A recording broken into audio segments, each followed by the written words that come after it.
Hey guys, welcome back to another video. In this video, I'm going to show you how to use remote events. So let's get started. Sorry about any background noise and sorry for not uploading yesterday. So in replicated storage, you want to add your remote event. You can name it anything. In my case, I'm just going to name it add walk speed. If you couldn't tell, I already tried making this video once, but there was way too much background noise that time. So once you added your remote event into replicated storage and you named it whatever you wanted, in server script service, you want to add a script. Name the script anything you want. Add a walk script. Then you want to call, or you want to make an abbreviation for your remote event. So local remote will equal game.replicated storage dot whatever the name of your remote event is. In my case, it's add walk speed. Now we're gonna get when that remote is like fired. So remote.onServerEventConnect event connect function. So basically, when this remote is fired, something will happen.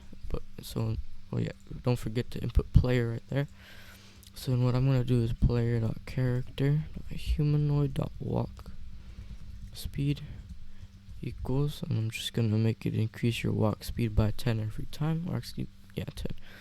So in between these lines is what's gonna happen when somebody fires this remote.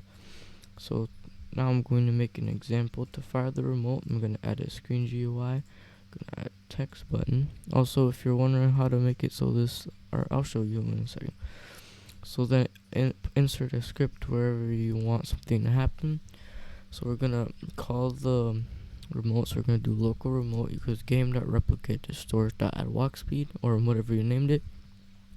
Then we're going to do script.parent.mousebutton1connect function.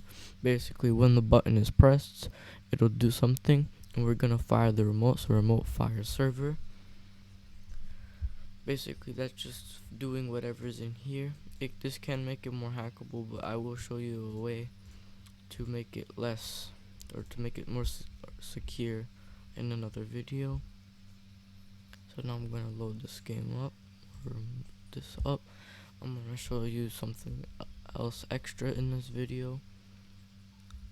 So once this loads up, as you can see, here's our button. Every time we press on this, it should add us walk speed, as you can see.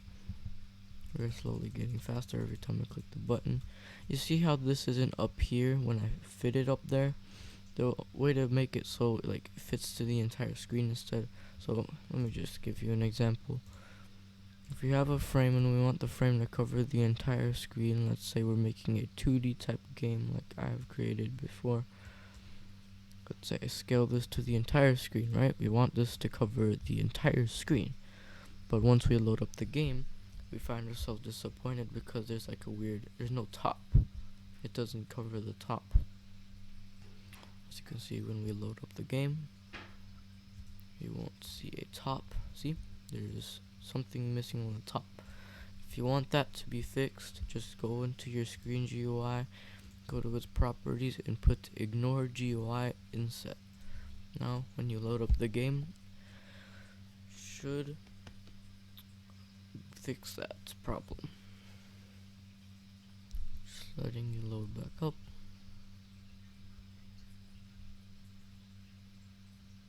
As you can see, now that top bar is gone. Well, I hope you guys enjoyed this video, and goodbye.